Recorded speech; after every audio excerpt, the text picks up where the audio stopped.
पेश है इज़ूसा diamond jewellery उस नारी के लिए जिसकी सुंदरता है उसकी शक्ति में, जिसकी अच्छाई से रोशन होती है ये दुनिया, जिसके दिल से बहता प्यार का दरिया। इज़ूसा डिस्ट्रीब्यूटर के लिए संपर्क कीजिए।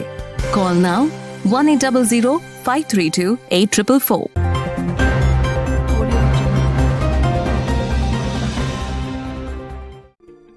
मासूम रेप पीड़िता के परिजनों से मिलने पहुंचे सुप्रीम कोर्ट अधिवक्ता पवन प्रकाश पाठक।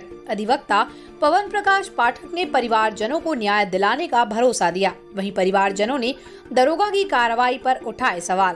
आपको बता दें, आजमगढ़ जिले के जीयनपुर कोतवाली क्षेत्र के एक कस्बे में 2 माह पूर्व 8 वर्षीय मासूम बालिका के साथ बगल के ही 20 वर्षीय दानिश नामक युवक ने बहला फुसलाकर अजमतगढ़ रोड स्थित अपने टेंट हाउस पर ले जाकर दुष्कर्म किया था। खून से लथपथ बच्ची जब घर पहुंची तो परिजन उसकी हालत देखकर हक्का बक्का रह गए थे। वहीं बच्ची के दादा ने जीयनपुर कोतवाली पहुंचकर दानिश के खिलाफ थाने में तहरीर दी थी। पुलिस ने 376 पॉस्को एक्ट सहित संबंधित धाराओं में मुकदमा दर्ज कर आरोपी को मुबारकपुर तिराहे के पास से एक प्राइवेट क्लिनिक से गिरफ्तार कर लिया था। बता दें कि मंगलवार को तेज तर्रार चर्चित चेहरा, गरीबों के मसीहा कहे जाने वाले सुप्रीम कोर्ट के एडवोकेट पवन प्रकाश पाठक मासूम रेप पीड़िता के परिजनों से मिलने पहुंचे। सुप्रीम कोर्ट अधिवक्ता पवन प्रकाश पाठक ने परिवारजनों से हालचाल जाना व जीयनपुर में हुए इस दुष्कर्म की निंदा की और बताया कि इस घटना की सूचना जैसे ही हमारी टीम को मिली, हम यहां पीड़ित परिवार से मिलने के लिए जीयनपुर आए हुए हैं। उन्होंने कहा कि बातचीत के दौरान परिजनों ने बताया कि वर्तमान में एक दरोगा मामले की विवेचना कर रहे हैं और सबूतों को इकट्ठा कर रहे हैं। उन्होंने कहा कि जो सबूत इकट्ठा किए गए हैं उसमें कुछ गलत तरीके से सबूतों को इकट्ठा किया गया है। पीड़ित परिवार का कहना है कि उन पर अपने बयान बदलने के लिए दबाव बनाया जा रहा है। उन्होंने कहा कि वर्तमान में पुलिस द्वारा की गई कार्रवाई से परिवार और मैं खुद स्वयं संतुष्ट नहीं हूं। इस संबंध में मैं पीड़ित परिवार के साथ हूं। वहीं उन्होंने कहा कि मैं मासूम बच्ची का केस निःशुल्क लड़ूंगा। इस केस में अभी बहुत ही टेक्निकल खामियां हैं। उन्होंने बताया कि हमने बच्ची से बातचीत की लेकिन बच्ची अभी भी पूर्ण रूप से स्वस्थ नहीं है।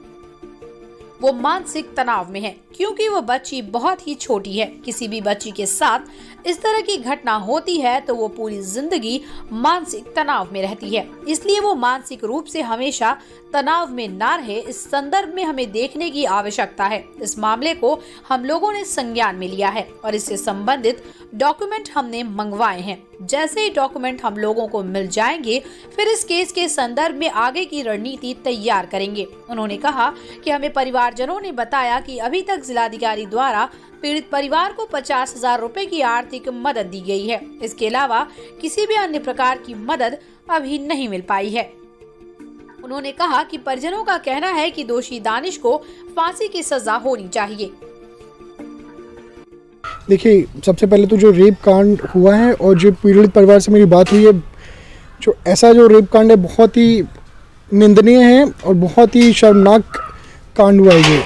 तो ऐसा कांड जब मुझे पता लगा है, मेरे कांड को पता लगते ही हमने जो हमारी पूरी जो टीम है हमारी जो काम करती है, जैसे ही हमें इसका पता लगा हम लोग तुरंत यहाँ पर हम ट्रैवल किए हैं। अभी सर, बच्ची के परिजनों से मुलाकात हुई, क्या बात हुई, क्या कुछ कहा उन्होंने?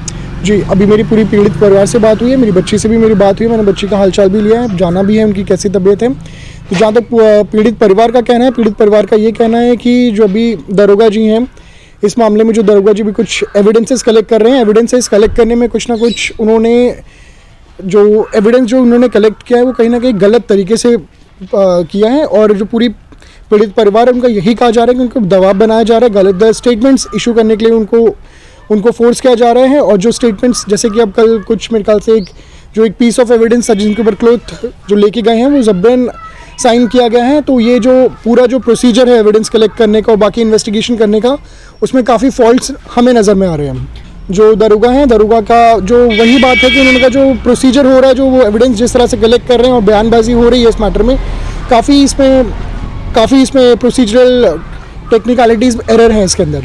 जी, मेरी बच्ची से मुलाकात हुई है। बच्ची अभी तो मेरी सिर्फ उनसे मुझे स्वस्थ लग रही हैं, बट मुझे ऐसा लग नहीं रहा क्योंकि अभी वो मानसिक तनाव में है। काफ़ी 8 साल की बच्ची हैं, बहुत सोचने वाली बात है 8 साल की बच्ची के साथ जब ऐसा कांड होता है तो उनकी पूरी ज़िंदगी उनके दिमाग में एक इम्प्रेशन रहता है, तो ये निकाल से कहीं डिप्रेशन का कारण ना बने, हमें थोड़ी सी उस पर देखने की ज़रूरत है हमें जी। अभी हम लोग इसमें ये मैटर अभी हमने पूरा मैटर संज्ञान में लिया है। अभी हम लोग की तरफ से यही है कि अभी हम लोग डॉक्यूमेंट्स, इसके पूरे डॉक्यूमेंट्स मंगवाए हैं, एक ज़ेरॉक्स कॉपी मंगवाई है। उसमें जैसे ही हमारे को हाथ में डॉक्यूमेंट्स मिल जाएगा, हम लोग जो अभी ट्रायल चल रहा है पूरा ट्रायल में हम लोग अब इसमें ट्रायल में हम लोग एंटर करेंगे एंड हम लोग इसमें रिप्रेजेंट करेंगे विक्टिम को। जी हाँ, अभी शासन प्रशासन से उनको मेरे ख्याल से कोई डायरेक्टली कुछ मुआवजा ऐसे कुछ की बात नहीं की गई है। बस डीएम साहब ने मेरे ख्याल से कुछ 50,000 रुपये का उनको कुछ कॉम्पनसेशन की बात की गई है, और डॉक्टर साहब हैं उन्होंने शायद से कुछ अराउंड 2 या 3 लाख की कुछ हेल्प करने की बात की गई है। बट अभी रियलिटी में क्या है वो वी हैव टू चेक।